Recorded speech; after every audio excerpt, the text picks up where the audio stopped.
नमस्कार, घड़ी में 5 बज चुके हैं। अब समय हो चुका है न्यूज आवर के विशेष कार्यक्रम नेशनल आवर का। आज इस कार्यक्रम में हम बात करेंगे संभल हिंसा की, जहां सपा सांसद अखिलेश यादव उन लोगों के नाम भी उजागर करने की बात कर रहे हैं जो सर्वे टीम के साथ जामा मस्जिद पहुंचे थे और जय श्री राम के नारे लगा रहे थे। वहीं बीजेपी का कहना है कि संभल के उपद्रवियों को बख्शा नहीं जाएगा। आज इसी मुद्दे पर करेंगे चर्चा, तो आइए शुरू करते हैं नेशनल आवर।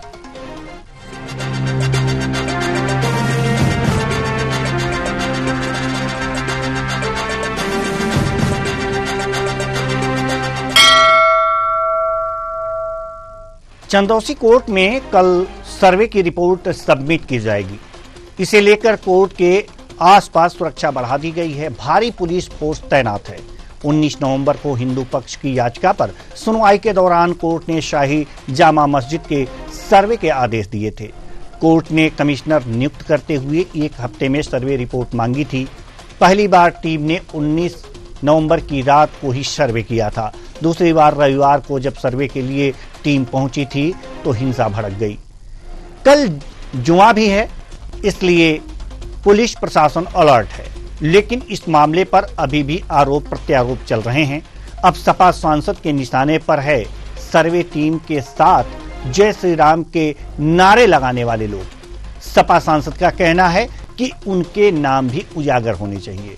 तो क्या सर्वे टीम ऐसे लोगों के साथ सर्वे करने पहुंची थी, या सर्वे करने वाली जय श्री राम के नारे लगा रही थी, या फिर नारा लगाने वाले कोई और थे? तो आइए शुरू करते हैं, वो कौन थे।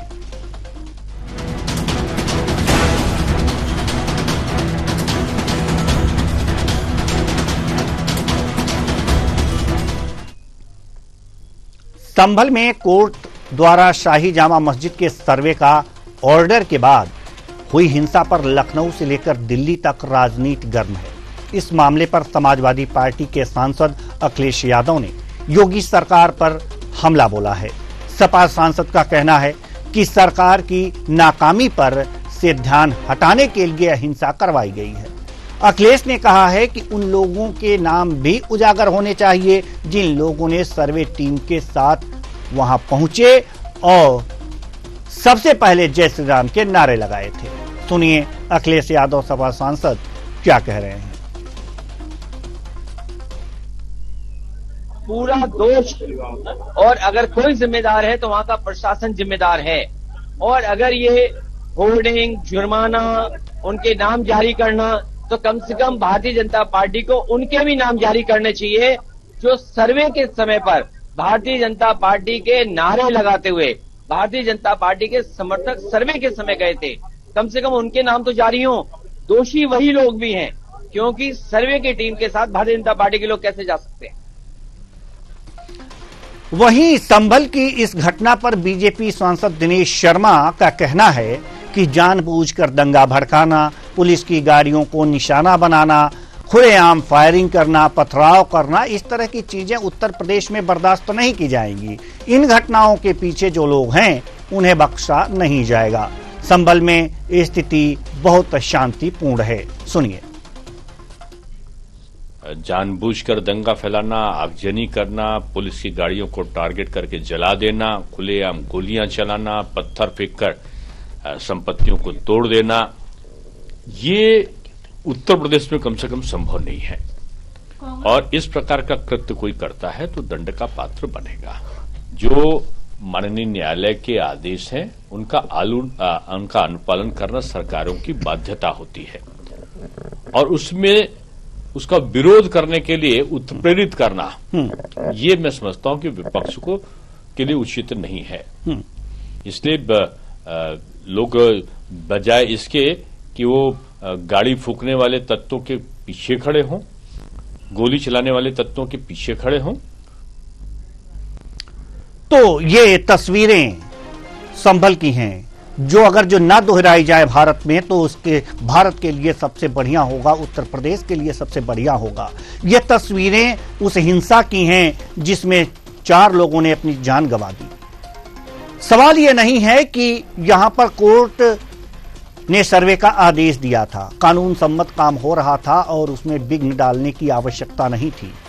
हां, उसमें सपा की तरफ से यह आरोप जरूर लगाए जा रहे हैं कि सर्वे टीम के साथ जो है बीजेपी के कुछ लोग थे जो जय श्री राम के नारे लगा रहे थे।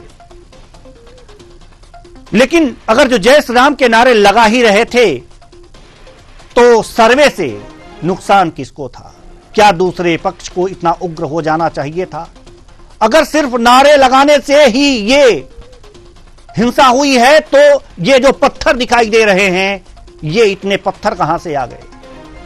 ये गोलियां चली हैं जिनसे 4 लोगों की जान गई हैं, ये अवैध असलहे कहां से आ गए तुरंत? इससे ये नहीं लगता कि ये सिर्फ नारे की बात है। इससे तो साफ साफ ये लगता है कि वास्तव में योजनाबद्ध तरीके से ये पत्थर जुटाए गए थे, ये ईंट के टुकड़े जुटाए गए थे और ये पुलिस पर पथराव किया गया। आज हमारे साथ इस कार्यक्रम में जो हमारे साथ मेहमान जुड़ेंगे चर्चा के लिए, उसमें देवराज सिंह जी, राजनीतिक विश्लेषक हमारे साथ जुड़े हुए हैं। बहुत बहुत स्वागत है आपका हमारे इस कार्यक्रम में। सपा सुप्रीमो या सपा सांसद कहें, अखिलेश यादव जी ने यह कहा है कि उन लोगों के नाम भी उजागर होने चाहिए जो जय श्री राम के नारे लगाए थे, उन्होंने उकसाया था, उसके बाद यह हिंसा हुई। लेकिन जितने पत्थर आप देख रहे हैं इस वीडियो में, जो पत्थर जितने दिख रहे हैं और असलहे आ गए, अवैध असलहों से जो फायरिंग हुई है उसमें 4 लोगों की जान गई है। क्या ये उकसावे पर इतने पत्थर आ सकते थे? ये असलहे आ सकते थे? क्या लगता है आपको? जी देवराज जी। हाँ देवेंद्र जी, ये जो घटनाक्रम है बहुत दुखद है और जो संभल में हुआ है, अब उसमें शाही मस्जिद के सर्वे की ही बात थी। पता नहीं क्यों इतना आक्रोश हो गया दूसरे पक्ष को। भाई सर्वे से कोई ऐसा तो होने नहीं जा रहा था कि जो दावा किया गया है वहां मंदिर है, जामा मस्जिद थी कि नहीं थी, है वर्तमान में, पहले मंदिर था फिर जामा मस्जिद बनी। एक पक्ष ने दावा किया कि यहाँ मंदिर था तो उसका सर्वे करा लिया जाए। सर्वे के लिए एक दिन पहले टीम गई, फिर ये तय हुआ कि रविवार को भी टीम जाएगी। तो वो तो न्यायपालिका के आदेश पर प्रक्रिया सर्वे का चल रहा था। कोई ऐसा तो है नहीं कि भारतीय जनता पार्टी के आदेश पे सर्वे हो रहा था कि आप उसका विरोध करिए। सीधी सी बात है, जब न्यायालय के आदेश से ये हो रहा है और न्यायालय के आदेश का पालन इस भारतीय परंपरा में, इस लोकतांत्रिक व्यवस्था में, और जो न्याय व्यवस्था का अनुपालन है वो उसका तो सबको पालन करना चाहिए। और पुलिस की जिम्मेदारी होती है कि जो न्यायालय से आदेश पारित हुआ है उसका जो है पालन कराए। उस क्रम में पुलिस सर्वे टीम के साथ गई थी, लेकिन पुलिस को एक कतई अंदेशा नहीं था कि विरोध प्रदर्शन इतना जो है विध्वंसक हो जाएगा। तो कहीं ना कहीं जो उपद्रवी लोग हैं उन्होंने ये तैयारी जरूर कर रखी होगी, जैसा कि घटनाक्रम में हुआ कि इतने पत्थर चले, गोलियां भी चली और इतने लोग इकट्ठे हो गए। तो यानी कि रविवार को जब सर्वे टीम जानी थी उसके पहले ही उपद्रवी लोगों ने इस तरह का माहौल बनाया और ये घटनाक्रम को अंजाम दिया। ये बहुत ही दुखद घटना थी और इस तरह नहीं होना चाहिए। न्याय व्यवस्था का सबको सम्मान करना चाहिए था। और मुझे लगता है कि राजनीतिक दल जो भी इसमें अपने अपने पक्ष से बात कर रहे हैं तो घटनाक्रम को उकसाने की बजाय शांतिपूर्ण माहौल बनाए रखने के लिए सभी राजनीतिक दलों को प्रयास करना चाहिए। देवेंद्र जी जी बिल्कुल। लेकिन जिस तरह के बयान सपा अध्यक्ष के आ रहे हैं और सपा के महासचिव रामगोपाल यादव जी के जो बयान आ रहे हैं, उसे क्या लगता है कि वो इसके लिए किसे जिम्मेदार मानते हैं? देखिए, समाजवादी पार्टी के राष्ट्रीय अध्यक्ष और उत्तर प्रदेश के पूर्व मुख्यमंत्री रहे अखिलेश यादव जी, वो जो बयान है कि उन्होंने कहा कि सर्वे टीम के साथ भारतीय जनता पार्टी के लोग जय श्री राम का नारा लगा रहे थे और भारतीय जनता पार्टी के लोग उसमें शामिल थे, तो उनको भी किसी ने जानकारी इस तरह की दी होगी। तो वो जानकारी सही दी, गलत दी, ये तो अखिलेश यादव जी को खुद एक लेवल पे चेक करना चाहिए कि जो उन तक जानकारी आई है और जिस जानकारी के आधार पे वो बयान दे रहे हैं वो बयान सही है या नहीं है। सर्वे टीम के साथ भारतीय जनता पार्टी के लोग गए कि नहीं गए, ये तो अब जांच का विषय है, नारे लगे कि नहीं लगे। और फिर दूसरी बात यह है कि अगर 2-4 लोग मान लीजिए कि सर्वे टीम के साथ चले गए, जो पक्षकार हैं, पक्षकार साथ रहे होंगे और हो सकता है कि उस पक्षकारों के साथ 2-4 लोग शायद चले गए हों, जैसा कि अखिलेश जी का आरोप है कि उन्होंने जय श्री राम के नारे लगाए। तो जय श्री राम के नारे लगाने से तो सर्वे का काम पूरा हो नहीं जाएगा, और न जय श्री राम के नारे लगाने से सर्वे टीम उस आधार पे मंदिर घोषित कर देगी। तो दूसरे पक्ष को जो कम से कम सर्वे टीम को अपना कार्य करने देना चाहिए था, भरोसा करना चाहिए था कि जो भी सर्वे होगा न्यायपालिका को वो रिपोर्ट जाएगी, उस रिपोर्ट के आधार पे निर्णय होगा। तो इतना आक्रोश जताने की कोई जरूरत नहीं थी, और आक्रोश जताने से कोई यह तो साबित नहीं हो जाएगा कि वो जामा मस्जिद है और बनी ही रहेगी, ऐसा तो होता नहीं है भाई। अब जब सर्वे कराया जा रहा है देवेंद्र जी, तो वो तो तथ्य सामने आएंगे, और ये एक लंबी प्रक्रिया है। इस तरह के आक्रोश में इस तरह की घटना कारित करने से कोई ये तो साबित नहीं हो जाएगा कि ये मंदिर नहीं था, मस्जिद ही थी, ऐसा तो नहीं होता ना जी। तो कम से कम वो प्रक्रिया पूरी करने देना चाहिए था। तो मुझे लगता है कि दूसरे पक्ष को इतना आक्रोश में कतई नहीं आना चाहिए था, जिससे कि जो है न्याय व्यवस्था भंग हो, सामाजिक व्यवस्था भंग हो और सामाजिक वैमनस्य बढ़े। जी बिल्कुल। हमारे साथ चंचल कुमार यादव जी, सपा प्रवक्ता, जुड़ चुके हैं। बहुत बहुत स्वागत है आपका हमारे इस कार्यक्रम में। चर्चा की शुरुआत तो हो चुकी है और एक और हमारे साथ मेहमान और भी जुड़ गए, चंद्रमोहन चौबे जी, प्रवक्ता बीजेपी। आपका भी बहुत बहुत स्वागत है हमारे इस कार्यक्रम में। चर्चा की शुरुआत हो चुकी है। हम अब सपा प्रवक्ता चंचल कुमार यादव जी के पास आना चाहेंगे। चंचल कुमार यादव जी, लगातार अगर जो कहा जाए इस तरह की बातें कि सपा अध्यक्ष, सपा सांसद अखिलेश यादव जी ये कह रहे हैं कि सर्वे टीम के साथ बीजेपी के लोग गए थे और उन्होंने जय श्री राम के नारे लगाए। सर्वे टीम ले गई थी, गए थे ये लोग उनके साथ, हो लिए थे, क्या स्थिति थी? आप लोग तो बारीकी से जानते हैं कि जय श्री राम के नारे लगाए और इसलिए ये दंगा भड़का। तो ये बताइए कि सर्वे टीम इनको ले गई थी कि उनके साथ हो लिए थे, क्या स्थिति थी? देखिए, सबसे पहली बात तो मैं बताऊं कि ऐसी वाणी बोलिए, झगड़ा आपस में होए, हिंदू मुस्लिम कटमरे, सत्ता अपनी होए, ये बीजेपी का नारा है। ये बीजेपी के जितने नेता हैं, ये अपने मन में इनकी भावना ये रहती है कि बांटो और राज करो, भाई को भाई से लड़ाओ, जाति को जाति से लड़ाओ, धर्म को धर्म से लड़ाओ। ये इनका बस एक काम है। आप मुझे बताओ, इनका डबल इंजन है यूपी में। अगर हम विकास की बात करें, विकास के मुद्दे पे ये सरकार टोटली फेल है, और इन लोगों ने इतनी बेईमानी, इतना नकारापन इनके शासन में रहा है। अगर हम बात करें, आप देखो, इतना अत्याचार, अनाचार, इतना पक्षपातपूर्ण, कितनी नौकरियों में धांधली, बेईमानी, चीटिंग। आप बताओ, सरेआम आरक्षण का घोटाला करती है 69,000 शिक्षक भर्ती से लेकर के, NSS से लेकर के, आपको याद होगा 13 पॉइंट रोस्टर से लेकर के जो है लेटरल एंट्री के माध्यम से कितनी बेईमानी करी इन लोगों ने कि आप इमेजिन नहीं कर सकते हो।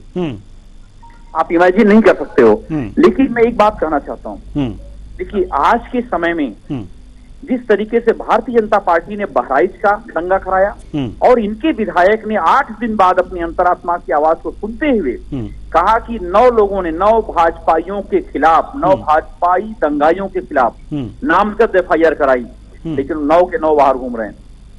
बकायदा साक्ष्य दिया कि मर्चरी हाउस की बाउंड्री गिरा दी इन लोगों ने, दंगाइयों ने। बकायदा साक्ष्य दिया कि गोली चलाई, पिस्टल से गोली मारी गई, मेरा बेटा बाल बाल बच गया। ये सब कुछ साक्ष्य देने के बावजूद भी ये भाजपा सरकार, जब इनकी बारी आती है, अपने लोगों की बारी आती है, तो पक्षपातपूर्ण काम करती है। ये मुख्यमंत्री जी का जीरो टॉलरेंस, सब फेक है, सब झांसेबाजी, जुमलेबाजी है। ये कहते हैं कि हमारा लॉ एंड ऑर्डर को लेकर के हमारा जो है एजेंडा क्लियर है, लेकिन ठीक है, ये सारी खामियां हैं, मान लेते हैं हम जी। लेकिन ये बताइए, जो हमारा सवाल था उसका जवाब तो ये हुआ नहीं। अच्छा, दूसरा आपने जो सवाल पूछा, मैं उस पर आ रहा हूँ। आपने जो सवाल पूछा, आप मुझे बताओ, 19 तारीख को रिट दाखिल होती है, 19 तारीख को ही सुनवाई होती है, 19 तारीख को फैसला आ जाता है, 19 तारीख को ही रात में सर्वे कराते हैं। फिर सर्वे से मन नहीं भरा, फिर दोबारा सर्वे कराते हैं। इनको जानकारी होनी चाहिए, 1991 में जो उपासना कानून बना था कि जिस भी मंदिर मस्जिद की जो स्थिति रहेगी, जैसी स्थिति रहेगी, उसी स्थिति में वो चीजें रहेंगी, उसमें कोई और ज्ञानवापी मामले में ये जो मामला 1991 में प्लेसेस ऑफ वर्शिप एक्ट की जो बात कर रहे हैं, ये पहुंचा था सुप्रीम कोर्ट और उसमें एक लाइन दी गई थी कि किसी भी धार्मिक स्थल का नेचर जाना जा सकता है। तो ये नेचर जानने की बात है, उसी पे तो हो रहा था। बताओ एक चीज बताओ जी, इन भाजपाइयों से पूछो, मैं लखनऊ में इलाज कराता हूँ लोगों का, लोहिया है, पीजीआई है, आप बिलीव नहीं करोगे कुशवाहा साहब कि ऐसा कोई दिन नहीं है जहां पर 100 आदमी इस बात के लिए मर जाता है तो उसको बेड नहीं मिल पाता इलाज के लिए। अब चैलेंज करता हूँ, चेक करा लो आप लोहिया पीजीआई के एजेंसी के अंदर, इन भाजपाइयों से पूछो कहीं 50। मैं लखनऊ का ही हूँ, मैं लखनऊ का ही हूँ, परिवार मेरा लखनऊ में ही रहता है। अब लोहिया के बारे में ना बताइए, अच्छी चीज है ये हम मानते हैं। नहीं, केवल लोहिया की बात नहीं करो कुशवाहा जी, लोहिया पीजीआई के एजेंसी में बेड ना मिलने की वजह से सैकड़ों लोग पर डे मर रहे हैं। ये डेटा आप चेक करवा लीजिए, अपने चैनल को भेज करके रिपोर्टिंग करा लीजिए, मैं ग्राउंड रिपोर्टिंग बता रहा हूँ आपको। और इन भाजपाइयों से पूछो कहीं 50 बेड अस्पताल बनाए इन्होंने। मैं आपको बताता हूँ, समाजवादी लोग हमेशा डेवलपमेंट की बात करते हैं। आपको देखा होगा एशिया का सबसे बड़ा कैंसर इंस्टीट्यूट अखिलेश जी ने बनाया। आप देखो 200 बेड का मासिक अस्पताल बनाया। आपने देखा लोहिया का अंकोलॉजी भवन बनाया, केजीएमसी के अंदर शताब्दी बिल्डिंग बनाई। इसके अलावा आपने देखा मलिहाबाद में 100 बेड का अस्पताल बनाया। और लोक बंधु राजनारायण में जो 100 बेड का अस्पताल था आपका, उसको 300 बेड बनाया। आपने पीजीआई के अंदर liver transplant building, kidney transplant building, इन भाजपाइयों से पूछो कहीं 50 बेड ही बनाए हो आप। चलिए, लेकिन ये झांसेबाजी जुमलेबाजी, आप बताओ क्यों इंसानियत के पीछे पड़े हो आप। मैं तो इतना कहता हूं कि मैं चंद पंक्तियां पढ़ता हूं, बांट दिया। ठीक है, वो सारी चीजें ठीक है, फिर आप हमारे सवालों का जवाब नहीं दे पाए। मेरे सवाल का जवाब नहीं दिया आपने। हम संभल, आपका सवाल क्या था मैं समझ नहीं पाया, बताइए ना। हमारा सवाल तो सिर्फ हमारे पास आई, छोड़िए इनको। जी नहीं, आप बताइए ना, आप सवाल रिपीट करिए प्लीज, बताइए ना। चलिए, अब जल्दी से जवाब दे दीजिएगा क्योंकि आप चंद्रमोहन जी बड़ी देर से सुन रहे हैं, आपको बड़ी देर से सुन रहे हैं। सवाल का जवाब नहीं मिला है। हम इसके बाद चंद्रमोहन जी के बाद फिर वही सवाल आपसे पूछेंगे, उसका जवाब दीजिएगा। चंद्रमोहन जी कुछ कहना चाह रहे हैं आप? नहीं, देखिए, इतनी देर से आप देख रहे होंगे, मुद्दे की बात समाजवादी पार्टी कभी नहीं करती। अभी आपने पूछा, उस प्रश्न का इन्होंने उत्तर नहीं दिया। पूरा भारतवर्ष होते हुए, पूरा वर्ष उत्तर प्रदेश होते हुए लखनऊ तक आ गए, लेकिन संभल में जाकर सांसद की पोल पर नहीं गए। संभल में जाकर जो इनके विधायक ने वहां आग लगाया है, इन लोगों ने जो हार की पीड़ा को सहन नहीं कि कैसे जो है सबका विकास कुंदरकी में हो गया, कैसे भारतीय जनता पार्टी वहां जीत गई, ये लोग को पचा नहीं पाए। और लोगों ने इस हार को, संभल को दंगे के रूप में कोशिश किया कि वहां हो जाए, वहां आगजनी, वहां उपद्रव हो, वहां पर जो है पुलिस लाठीचार्ज करे, गोली चलाए और उसके बाद फिर ये मौत की राजनीति करे, फिर ये लाशों पे जाकर रोए। लेकिन देखिए, ये उत्तर प्रदेश की सरकार माननीय योगी आदित्यनाथ जी के नेतृत्व में चल रही है। 2017 से यहाँ दंगे नहीं होंगे, मुजफ्फरनगर कभी नहीं बन पाएगा। चंचल जी, आप लोगों का सपना कभी पूरा नहीं होगा।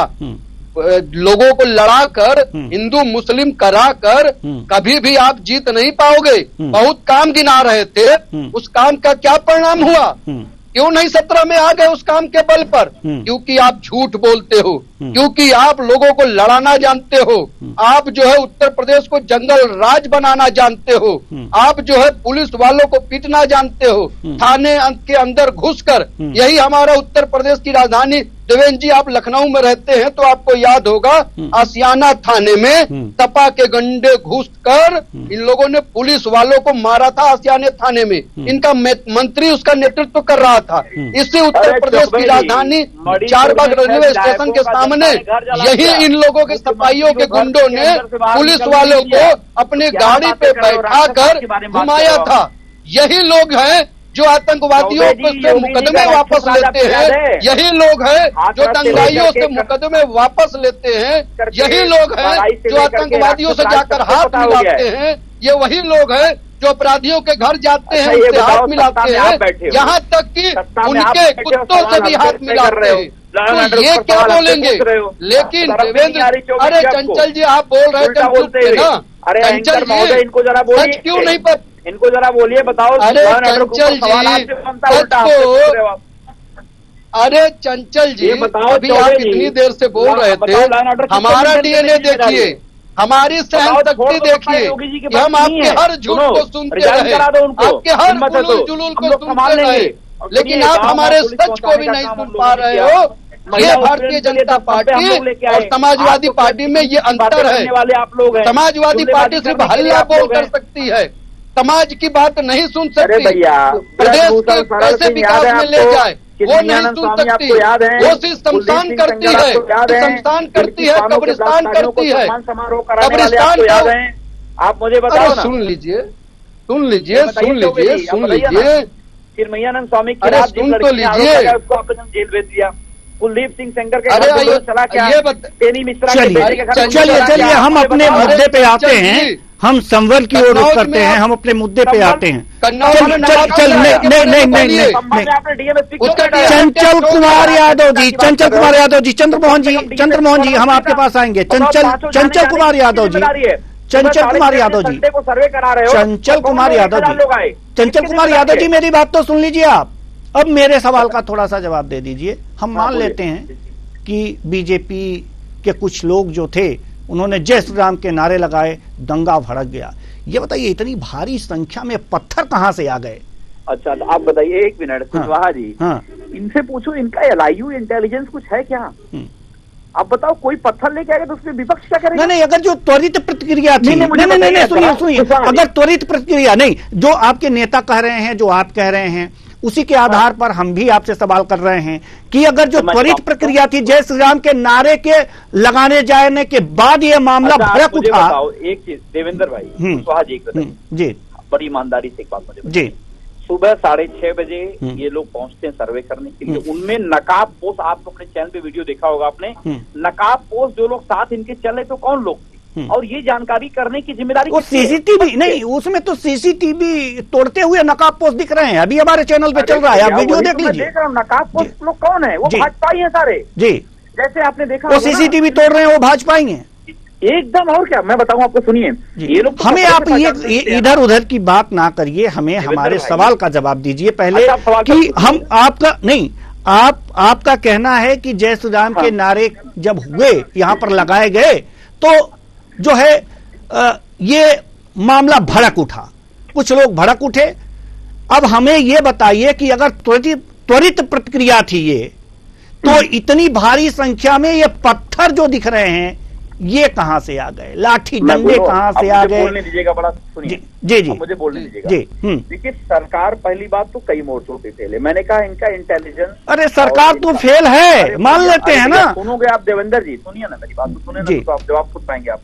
अब जैसे सरकार इतना सेंसिटिव मामला है, जब सरकार जब सर्वे कराने जा रही है, तो सरकार को ये पता होना चाहिए कि इतने सेंसिटिव मामले पे दंगा हो सकता है, तो कम से कम वहां पे इतनी भीड़, इतनी पुलिस की व्यवस्था रखी जानी चाहिए थी, वो भी सुबह 6 बजे। वो 1000 लोग की व्यवस्था करने वाले कौन लोग हैं? ये सवाल तो विपक्ष भी खड़ा कर रहा ना। वो 1000 दंगाई जो आए थे बीजेपी के बड़ी बड़ी गाड़ियों से, सिस्टम से लाया गया था उनको, कहाँ से वो दंगा भड़काया गया? बताओ, नईम बेचारा दुकानदार, सुनो भैया, नईम दुकानदार, पत्थर भी आया था, नहीं पत्थर भी आया था गाड़ियों से पत्थर भी।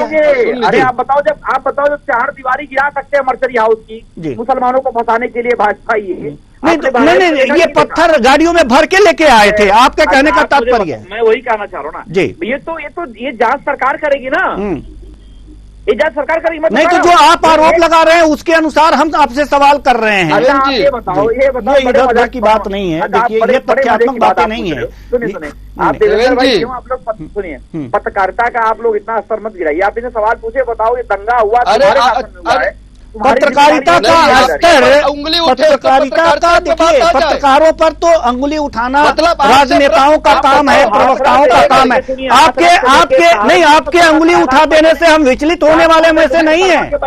हम सवाल करेंगे, अगर आपने ये बात कहा है तो उससे मिलता जुलता जो सवाल उठेगा वो हम करेंगे।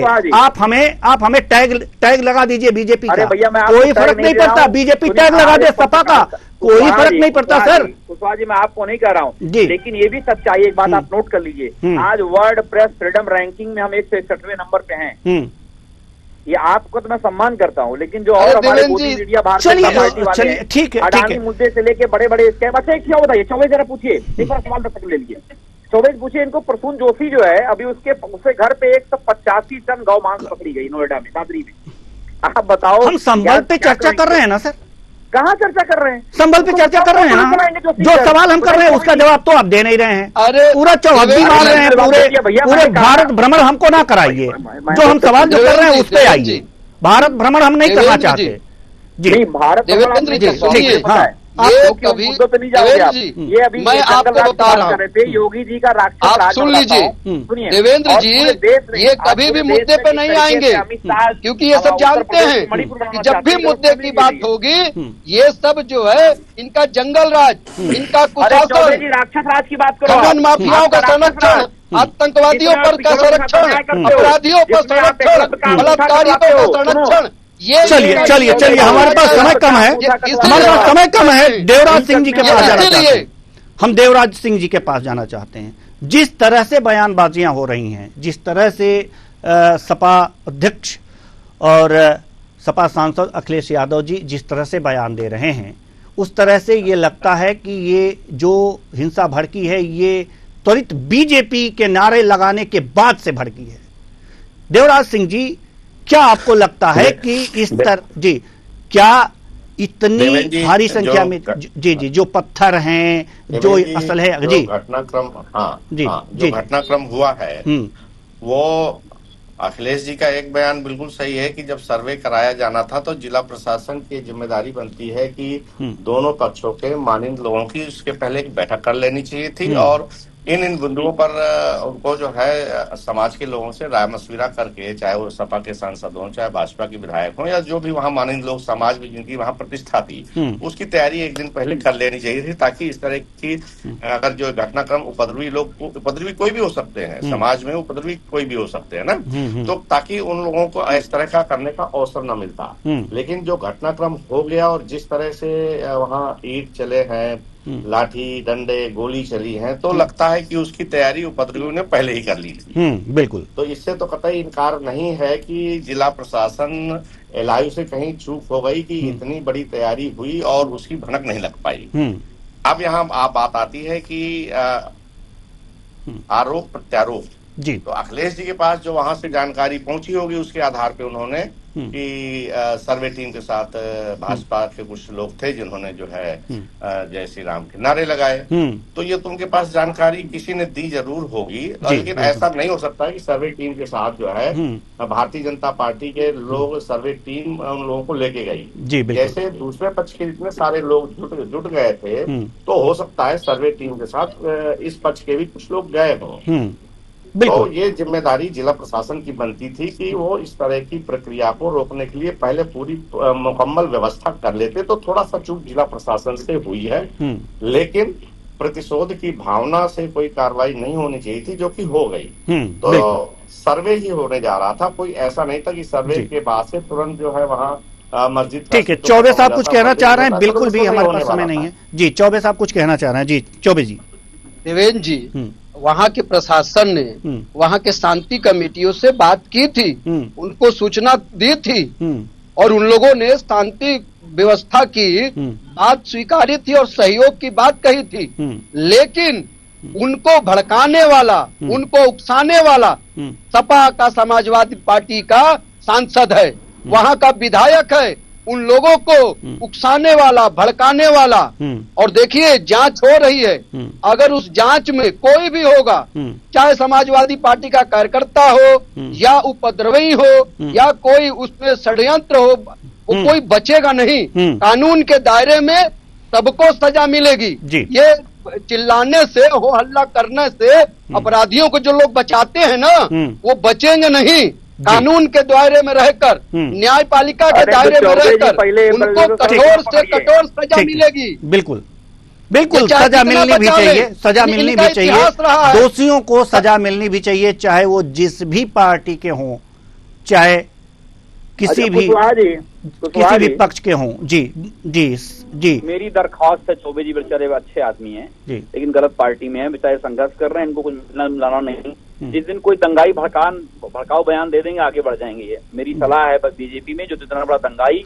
चलिए ये आपस की ये जो बातें हैं, ये जो बातें हैं, पूरी बात बनाने दीजिए भैया। बिल्कुल भी समय नहीं है ना, समय नहीं है, क्योंकि सबसे ज्यादा समय आपको मिला है, सबसे ज्यादा समय आपको मिला है जी, सबसे ज्यादा समय आपको मिला है। आपने तथ्यात्मक बात नहीं रखी। बहुत बहुत धन्यवाद, बहुत बहुत धन्यवाद सभी मेहमानों का, आप आए और अपने अपने विचार साझा किए, बहुत बहुत धन्यवाद। तो कुल मिलाकर के देखा जा सकता है कि वो कौन थे जो जय श्री राम के नारे लगाए, वो कौन थे जो पत्थर फेंके, वो कौन थे जो सीसीटीवी कैमरे तोड़े, वो कौन थे जो सरकारी संपत्ति को नुकसान पहुंचाए। वो जो भी थे वो जांच में सामने आएगा, और जितनी भी संपत्ति सरकारी नुकसान किया है इन उपद्रवियों ने, चाहे वो कोई भी हो, किसी भी पार्टी से हो, किसी भी पक्ष से हो, उनसे वसूली होगी। और तभी समझ में आएगा कि वास्तव में उपद्रव करने का अर्थ क्या होता है। फिलहाल इस कार्यक्रम में इतना ही, मुझे दीजिए इजाजत, नमस्कार।